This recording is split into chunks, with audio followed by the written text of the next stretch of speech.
You might find it odd that I'm not crazy about the mock turtleneck on this sweater, because if you've been watching the last few videos, and if you haven't, this is your reminder to do so, you might have come to the conclusion I live in cowl neck sweaters or turtlenecks, and I do for most of the winter. I invested in something like 3 or 4 of them last year, and they've served me very well. At least 2 of them have. But those were purchased from a reputable vendor of women's plus-size clothing, and this comes from a place you try to avoid at all costs because people are horrible. I mean, you're fine. But in general, not a fan of places where complete strangers bring their entire families and treat other shoppers like the tenders of the children's ball pit at IKEA.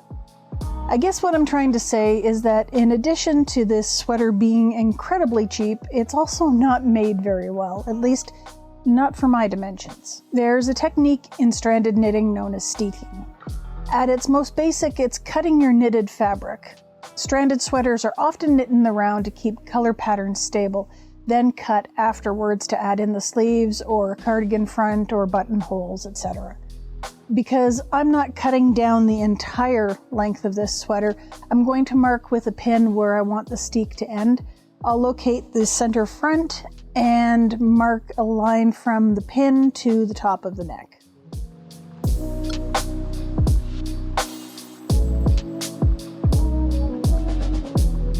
Then I'm going to take my pointy scissors and change the neckline and make it prettier. At least that's the plan. Let's meet back up after I've changed into something else so we can work on this.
I was up till about 2 o'clock this morning working on this, but I think I've got it figured out.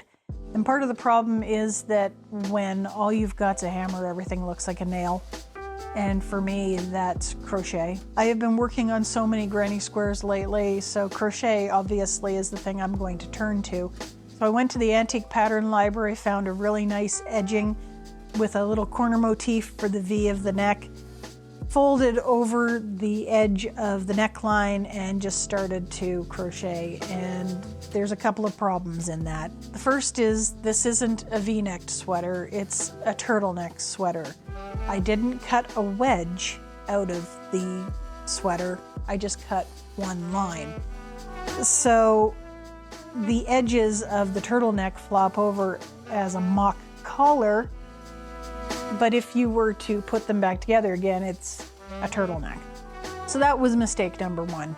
And when I tried it on, there was a whole bunch of fabric or lace bunching up right at the chest.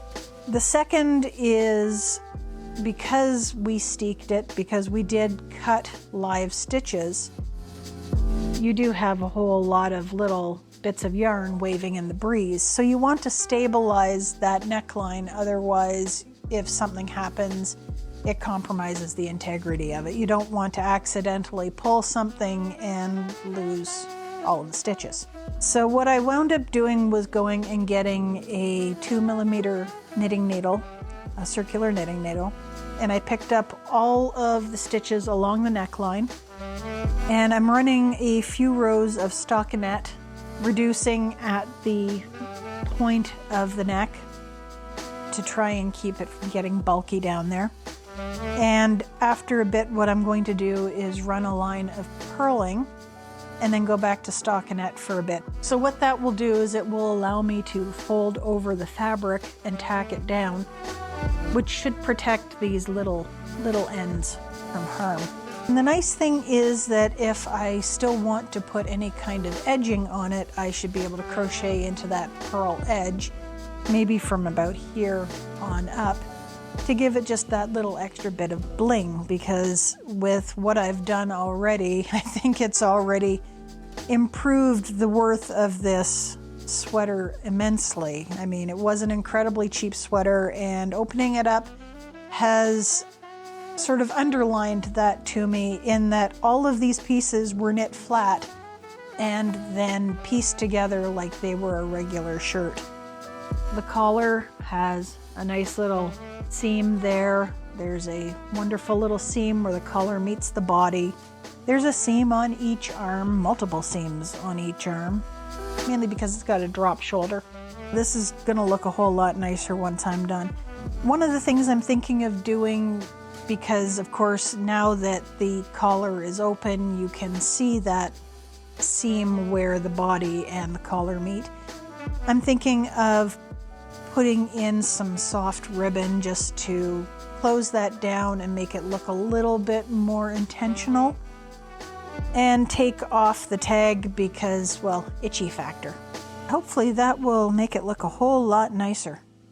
So it's been a really nice sunny day today, and instead of hanging out in my dark cozy basement, I think I'm just going to go sit down on the couch, watch a couple of videos, and do a little knitting.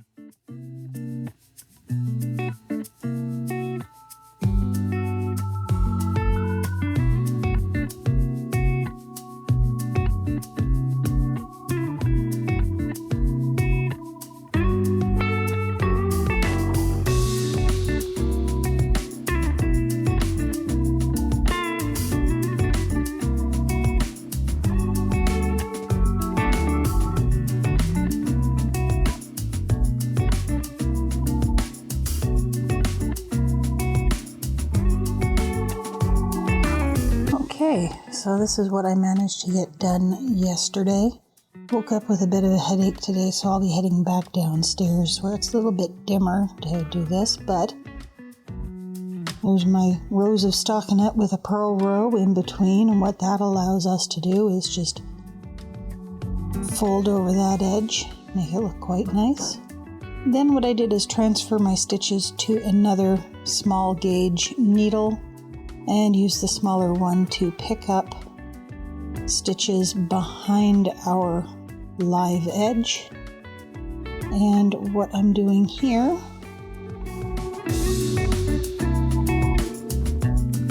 is a combination of knitting the two together and binding off.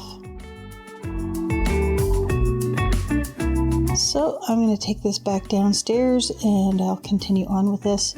I don't think I'm going to be able to get the ribbon on here quite yet. If I decide I need it, I think I can add that on afterwards. So, back down to the nice cozy basement I go, and we'll get this done.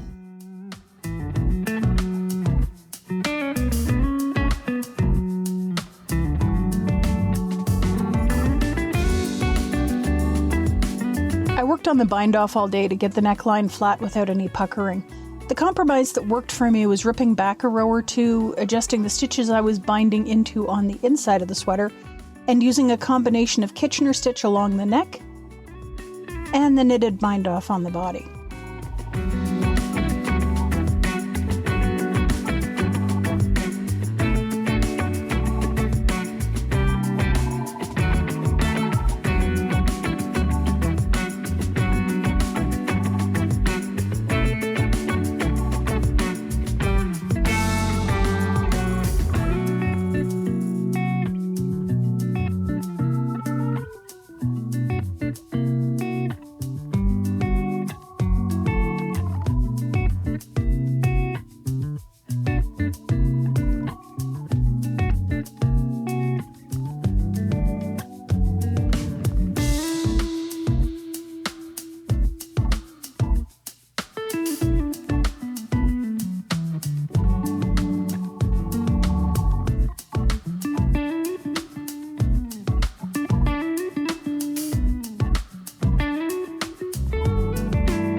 So I'm seriously in like with this sweater. The kittens seem to like it as well. I had a hard time keeping them off the sweater whenever it was in timeout or just between knitting sessions. I was pretty stoked to find that the yarn I chose went so well with the sweater, and it really does flatter my complexion. The little details break up the vast expanse of light color blocking on the chest and definitely gives a bit more interest. And while it started off as a cheap Wally World clearance find, it actually looks like something I'll wear for a while. At least until I wear it out. Not gonna lie, it reminds me a lot of the early 1980s. I'm getting serious Teen Wolf vibes off this sweater, and I really kinda dig it. If you're a fan of sweaters, 80s teen movies, and ridiculous prosthetic effects, highly recommend. Though this sweater is a bit more like something the girl Michael J. Fox's character thinks he'd like to date would wear, rather than something the girl Michael J. Fox's character actually wants to date would wear. Right. That's okay. There's a reason he thought he'd want to date her. Good fashion sense lacking in the personality department. I kind of leaned into the whole 80s look with the makeup today. I lived through the 80s. I think the girls in homeroom would approve of the way I've toned down my eyeshadow. It only took 30 some odd years.